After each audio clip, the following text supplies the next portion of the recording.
আজকে আমি আপনাদের শেখাবো 1 মিনিটের মধ্যে কিভাবে ফেসবুক ফ্রেন্ডদের আনফ্রেন্ড করবেন।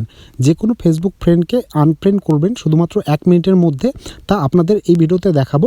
অনেক সময় হয় কি আপনারা ভুল করে কিংবা অনেক সময় কাউকে আনফ্রেন্ড করতে চান, তো কিভাবে আনফ্রেন্ড করবেন, ঠিক আছে? তো সেই প্রসেসটা আপনাদের এই ভিডিওতে দেখাবো। তার আগে আপনারা যদি আমাদের এই চ্যানেলে নতুন হন তাহলে কিন্তু অবশ্যই চ্যানেলটিকে সাবস্ক্রাইব করবেন এবং পাশে থাকা অল বেল আইকনটি প্রেস করে দেবেন এবং আমাদের এই ভিডিওটি দেখে যদি উপকৃত হন তাহলে কিন্তু অবশ্যই আমাদের এই চ্যানেলটিকে সাবস্ক্রাইব করবেন। তো চলুন প্রথমে আমরা আনফ্রেন্ড করার কৌশলটি দেখিয়ে দিই। তো প্রথমে দেখতে পাচ্ছ একদম ওপরে তোমাদের ডান দিকে কিন্তু দেখা যাচ্ছে 3 ডট, সেই 3 ডটে ক্লিক করবেন।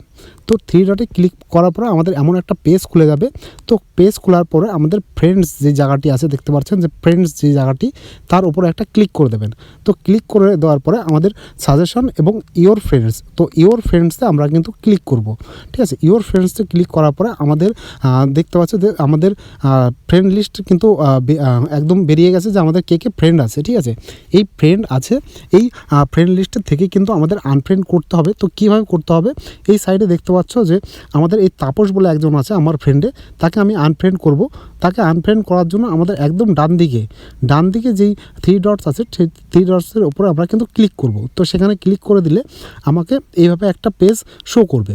তো এই পেজটি শো করেছে, তার নিচে দেখতে পাচ্ছ যে আমাদের আনফ্রেন্ড, তো আনফ্রেন্ড বটনে কিন্তু আমরা ক্লিক করলে কিন্তু আনফ্রেন্ড এমন একটা জায়গা চলে আসবে, সেখানে আমরা আনফ্রেন্ডের উপরে ক্লিক করে দেবো। তো 1 সেকেন্ডেই কিন্তু এই কাজটি হয়ে যাবে। তো আপনাদের এই তাপস যে ফ্রেন্ডটি আছে এটা কিন্তু আনফ্রেন্ড হয়ে গেছে, ঠিক আছে? তো আরেকটা বিষয় দেখায় যে আনফলোর ব্যাপারটা, যে আনফলো করলে আমাদের কি হবে। তো আনফলো করার জন্য আমি আমাদের একটা বন্ধুকে খুঁজে নিই যে ফেসবুক ফ্রেন্ডে আমার সাথে আছে, তাকে আমি আনফ্রেন্ড করে দেখাবো এবং আনফ্রেন্ড এবং আনফলোর মধ্যে কি পার্থক্য আছে সেটা আমি আপনাদের বুঝিয়ে দেবো, ঠিক আছে? তো চলেন, তো একটা ফ্রেন্ড খুঁজি। দেখতে পাচ্ছ যে দিয়া দাস, এই দিয়া দাস আমি এই ফ্রেন্ডটিকে কিন্তু আনফ্রেন্ড করব।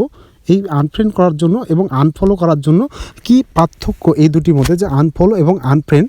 তো আনফলো করলে কিন্তু আমি যাকে আমি আনফলো করে দেবো সে কিন্তু আর কোনো দিনও আমাকে ফ্রেন্ড রিকোয়েস্ট পাঠাতে পারবে না এবং আমাকে সে ফেসবুকে সার্চ মেরেও খুঁজে পাবে না, ঠিক আছে? সার্চ মেরেও কিন্তু খুঁজে পাবে না আমার অ্যাকাউন্টকে, যাকে আমি আনফলো করে দেবো। এবং আনফ্রেন্ড যাকে করে দেবো সে কিন্তু আমাকে ফেসবুকে পরবর্তীকালে খুঁজে পাবে এবং আমাকে আবার ফ্রেন্ড রিকোয়েস্ট পাঠাতে পারে। তো আমি এখানে আনফলো করে দিলাম। তো আনফলো করে দিলে কিন্তু আমাদের এইভাবে একটা পেজ শো হবে, সেখানে কিন্তু আনফলো হয়ে গেছে। দেখো আনফলো কিন্তু এখানে কিন্তু দেখাচ্ছে ফলো দেওয়া, ঠিক আছে?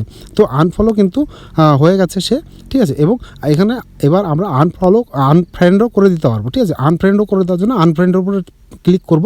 এবার দেখতে পাচ্ছি যে আনফ্রেন্ডও কিন্তু হয়ে যাবে এবার, ঠিক আছে?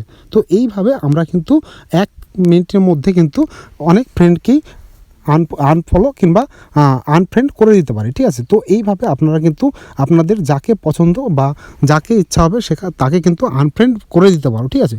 তো ভিডিওটি ভালো লাগলে অবশ্যই ভিডিওটিকে লাইক করবে এবং আমাদের চ্যানেলটিকে যদি সাবস্ক্রাইব করা না থাকে অবশ্যই চ্যানেলটিকে কিন্তু সাবস্ক্রাইব করবে এবং পাশে থাকা অল বেল আইকনটি প্রেস করে দেবে। তো ভিডিওটি শেষ পর্যন্ত দেখার জন্য ধন্যবাদ।